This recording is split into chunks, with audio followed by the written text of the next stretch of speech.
안녕하세요. 2학년 2반 1번 권여민입니다. 지금부터 줌 온라인 강연을 시작하겠습니다. 제가 강연할 주제는 치매와 마이크로바이옴입니다. 그럼 시작하겠습니다. 여러분 혹시 화면 속에 이 포스터 보이시나요? 이 포스터는 영화 내 머릿속에 지우개라는 영화의 포스터인데요. 이 영화는 2004년에 개봉되었던 정우성, 손예진 주연의 멜로 영화입니다. 영화 속에서 손예진은 젊은 나이이지만 치매에 걸려 점차 기억력과 인지 능력을 상실해가는 아내 역할을 맡았는데요. 결혼을 이제 막 했던 젊은 부부였고 서로 지극히 사랑했지만 행복에 겨웠던 순간도 잠시 아내의 행동이 점차 이상해집니다. 아내는 가벼운 건망증부터 시작해서 방금 전에 했던 말도 기억하지 못하고 심지어는 집으로 돌아오는 길까지 찾지 못할 정도로 심해졌습니다. 이렇게 변해가는 아내를 사랑스러운 눈으로 보는 남편, 안타까워하는 남편의 모습이 이 영화의 전체적인 줄거리라고 보시면 되겠습니다. 이 영화 내 머릿속의 지우개에서 등장하는 이 기억을 못하는 것, 인지 능력이 상실된 것은 치매와 많은 관련이 있습니다. 지금부터 치매에 대해서 같이 보도록 해요. 자, 치매와 마이크로바이옴인데요. 일단 치매 같은 경우에는 특정 질환의 명칭이 아닌 인지 능력의 감퇴와 관련된 다양한 증상을 의미합니다. 네, 치매는 대표적인 원인이 여러 개가 있지만 그 중에서도 정말 가장 거의 60%의 대표적인 원인은 알츠하이머 병이라는 것 때문인데요. 여기 밑에 사진을 한번 보실까요? 밑에 사진을 보시면 위의 뇌와 아래 뇌가 다른 점이 보이시죠? 위의 뇌는 정상적인 사람의 뇌고요. 그 다음에 아래 뇌 같은 경우에는 알츠하이머 병을 앓고 있는 사람의 뇌의 모습을 촬영한 것입니다. 보시면 알츠하이머 병을 앓고 있는 사람의 뇌를 보시면 육안으로도 확실히 구분하실 수 있겠죠. 정상인 사람의 뇌와는 많은 차이가 있는데 여기 정상인 사람의 뇌의 전두엽 부분의 세포가 없어졌다는 것을 알 수 있고요. 비어있죠. 검게. 그리고 보통 사람들 이제 이걸 현미경으로 좀 더 자세하게 관찰을 하게 되면 보통 사람에겐 뇌에서는 보이지 않았던 반점 같은 것들이 알츠하이머 환자의 뇌에서는 보이게 되고요. 그리고 신경세포의 섬유가 이상하게 꼬여 있다고 합니다.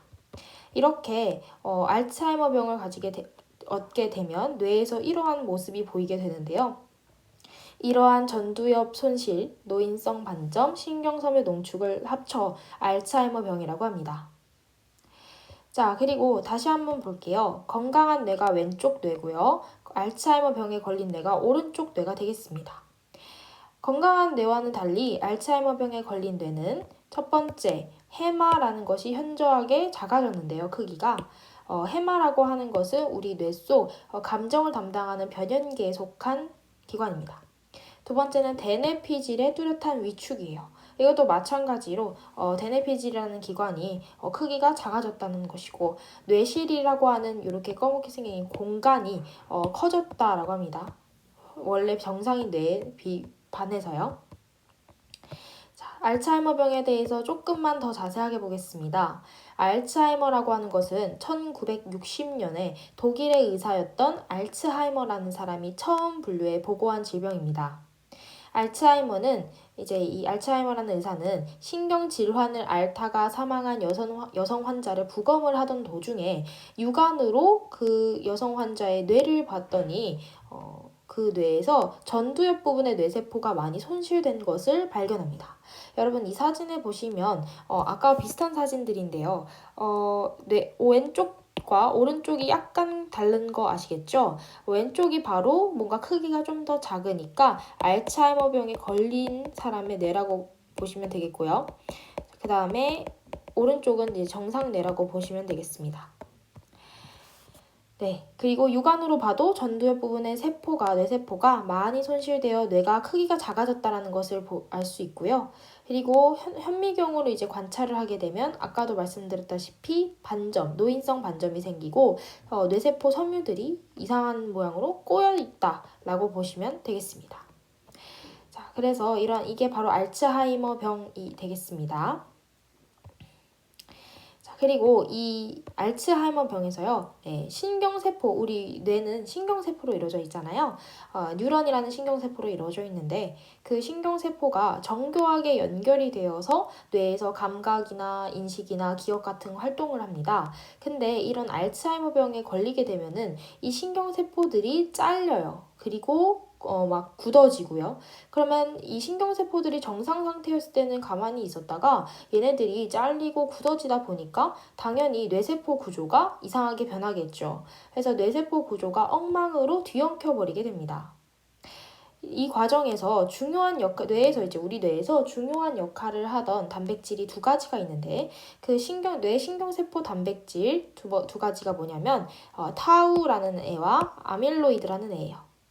뇌세포에 있는, 그러니까 뇌신경세포에 있는 단백질이고요. 이 타우와 아밀로이드는 뇌에서 중요한 역할을 했지만, 이 알츠하이머병에 걸리게 되면은요, 이 두 가지의 단백질이 서로 자기네들끼리 막 엉키게 되는 그런 현상이 나타나게 되고요. 그리고 서로 잘리고 엉키고 되다 보니 뇌세포 구조 당연히 이상해집니다. 그래서 이렇게 잘라진 신경세포들 그리고 단백질들이 서로 막 뭉쳐지게 되면 주변에 정상적으로 있었던 뇌세포들도 꼬이고 주름이 생기고 결국에는 파괴가 되는데요. 이런 단백질들은 굳어서 엉켜버리고 뇌세포들은 자꾸 죽어나가니 결국 환자는 꼬여진 뇌세포의 구조, 단백질이 엉키고 잘려지고 신경세포도 엉키고 잘려지고 뇌세포에 주름이 생기고 파괴되고 하면서 점차 정상적인 정신활동을 할 수가 없게 됩니다. 이게 알츠하이머병입니다. 자, 그러면 앞으로 넘어와서 보도록 할게요. 자, 근데요, 우리 뇌에서는요, 좀 중요한 특징이 하나 있습니다. 다른 신체 조직들과는 다르게 뇌 속에 있는 이 신경세포들은 한 번 분열이 끝나면 다시는 재생되지 않는다라는 특징이 있어요. 그래서 이걸 간단하게 쉽게 설명하자면 한 번 뇌세포를 잃어버리게 되면요, 그 뇌세포는 재생되지 못하기 때문에 그 잃어버린 신경세포의 빈자리를 채울 수가 없습니다. 빈자리를 원래는 새로운 세포가 들어와서 보충을 해줘야 되는데 안 된다는 것이죠. 그럼 왜 뇌가 보충이 안 될까요? 그거부터 보도록 하겠습니다. 자, 우리 몸에는요, 이제 크게 중추신경계, 말초신경계 있다고 보시면 되겠고, 중추신경계에는 우리가 지금 계속 보고 있는 뇌와 척수라는 아이가 있어요.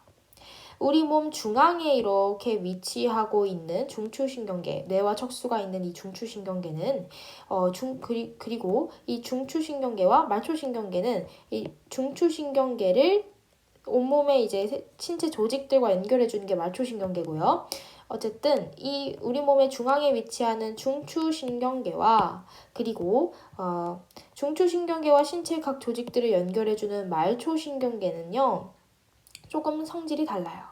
중추신경계는 말초신경계와는 다르게 얘는 한 번 손상을 입어서 파괴되면 다시는 재생이 되지 않고 복구가 되지 않습니다. 그러면 왜 중추신경계는 재생이 안 되고 말초신경계는 손상이 돼도 재생이 될까요? 얘는 재생이 안 되고 얘는 재생이 돼요. 왜 차이가 나는 걸까요? 그 이유는 여기 있습니다. 자, 우리가 일단 기본적으로 신경세포인 뉴런에 대해서 조금만 알아보고 갈게요. 신경세포인 뉴런 안에서는요, 정보가 전기적인 흐름으로 흐르게 됩니다. 자, 그러면서 이 축삭돌기라는 이 아이 있죠. 이 축삭돌기라는 아이가 전선 역할을 하신다고 보면 됩니다. 우리가 일상생활에서도 전선을 이렇게 그냥 그대로 두게 되면 전선이 이렇게 바깥으로 그대로 드러나니까 전기 누출 위험이 있잖아요. 그것처럼 이 신경세포인 뉴런도 축삭돌기, 전기적으로 정보가 흐르는데 축삭돌기를 그대로 두게 되면 안 되기 때문에 축삭돌기를 이렇게 바깥에 마리집이라는 애가 동그랗게 싸고 감싸고 있습니다. 그래서 전기 신호가 누전되는 걸 막고자 전련 물질 이렇게 싸고 있는데요. 그 전련 물질이 바로 슈반 세포입니다. 그러니까 슈반 세포가 축삭 돌기를 각 축삭돌기를 이렇게 둘러싸고 있다라고 보시면 될 거예요. 자, 이 축삭돌기를 절연 물질인 슈반세포가 둘러싸고 있는데요. 이거는 말초신경계에서의 내용이고요. 그런데 중추신경계에서는 이 축삭돌기를 슈반세포가 둘러싸고 있는 것이 아니라 희돌기세포라는 친구가 이 축삭돌기, 중추신경계 축삭돌기를 둘러싸고 있습니다. 희돌기세포는 이렇게 생겼습니다. 네, 이게 바로 희돌기세포고요. 희돌기세포는 중추신경계에서 뉴런이라는 신경세포 속 축삭돌기를 둘러싸고 있는 세포라고 보시면 되겠습니다. 그러니까 말초신경계에서는 슈반세포가 절연 기능을 하며 축삭돌기를 감쌌지만 중추신경계, 뇌와 척수를 포함한 중추신경계에서는 희돌기세포가 절연 기능을 하며 감싸기 때문에 이렇게 세포의 종류가 다르다는 거죠. 그래서 말초신경계 같은 경우에는요, 신경세포가 이제 손상을 입게 되면 그 슈반세포는 손상을 입은 부위를 감싸주고 안쪽 부위에 새로운 신경돌기가 자리 잡을 수 있도록 터널을 만들어줌으로써 세포의 재생을 유도하지만 이게 말초신경계였고요. 중추신경계는 희돌기세포라고 했죠. 중추신경계 속 희돌기세포는 신경세포가 손상을 입어도 손상을 입으면 축삭돌기의 성장을 오히려 방해하는 물질을 분비하기 때문에 신경세포의 재생을 방해합니다. 그러므로 중추신경계에 있는 신경세포가 손상을 받았을 때 희돌기세포는 오히려 새로운 물질을 만들어내는 걸 방해하는 물질을 분비하므로 신경세포 재생이 불가능합니다. 중추신경계에서요. 자, 이런 차이가 있어요. 네, 이런 차이가 있고요. 그 다음에 보겠습니다. 자, 그러니까 신경세포가 이제 중추신경계는 이제 뇌와 척수 이런 것들을 포함하고 있댔죠. 이 뇌와 척수를 포함하고 있는 중추신경계의 신경세포 재생이 불가능하기 때문에 우리가 나이가 들수록 점차 신경세포는 점점 줄어들고 여러 가지 사회로부터 받게 되는 스트레스 이런 것들이 겹쳐서 신경세포는 점점 약해지고 죽는 경우가 있단 말이죠. 그러니까 근데 걔네들이 한번 죽어버리면 재생이 안 돼버리니 그게 결국에는 치매까지 이어지게 되는 것입니다. 나이가 들면서 여러 가지 스트레스와 손상들이 오면서 신경세포가 약해지거나 죽어버리는 경우가 생기고 신경세포가 점차 줄어들게 되면서 결국엔 치매라는 질병이 발생하게 되는 거예요. 이 치매 같은 경우에는 우리는 좀 젊은 사람들보다는 조금 나이가 있으신 분들에게 많이 나타나는데요. 우리나라는 의료가 발달했고 그뿐만 아니라 보건위생도 발달했기 때문에 평균 수명은 굉장히 늘어났지만 출산율은 저출산이에요. 그렇기 때문에 굉장히 빠른 속도로 우리가 고령화 사회에 진입을 하고 있어요.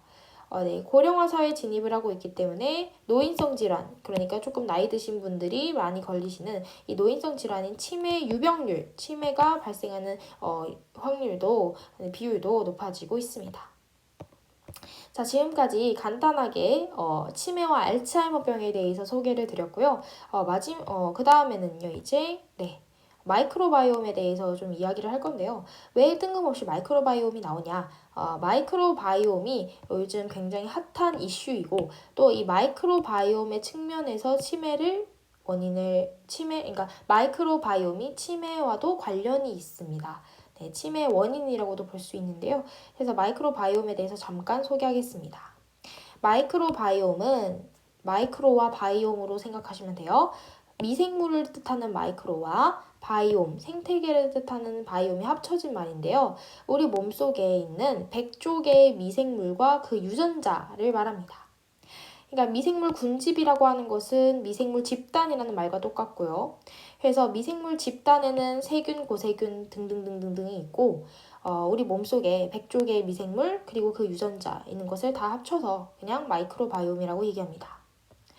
자, 이 마이크로바이옴 같은 경우에는 그러니까 다양한 미생물들은 치매, 그뿐만 아니라 파킨슨, 조현병, 우울증, 자폐 등 다양한 질환에 영향을 끼친다는 증거가 잇따라나고 있습니다. 자, 우리 특히 이 마이크로바이옴, 이 마이크로바이옴 여기 보시면 세균이 미생물 군집에 속하고 그 미생물이 마이크로바이옴이잖아요. 그러니까 이 세균 중에서도 장 속에 있는 세균이 치매와 관련되어 있다라는 말이 많습니다. 보도록 할게요. 자, 장내 세균. 장 속에 있는 세균은 뇌의 영역에도 영향을 미쳐요. 장이랑 뇌는 굉장히 좀 떨어져 있는 것처럼 보여요.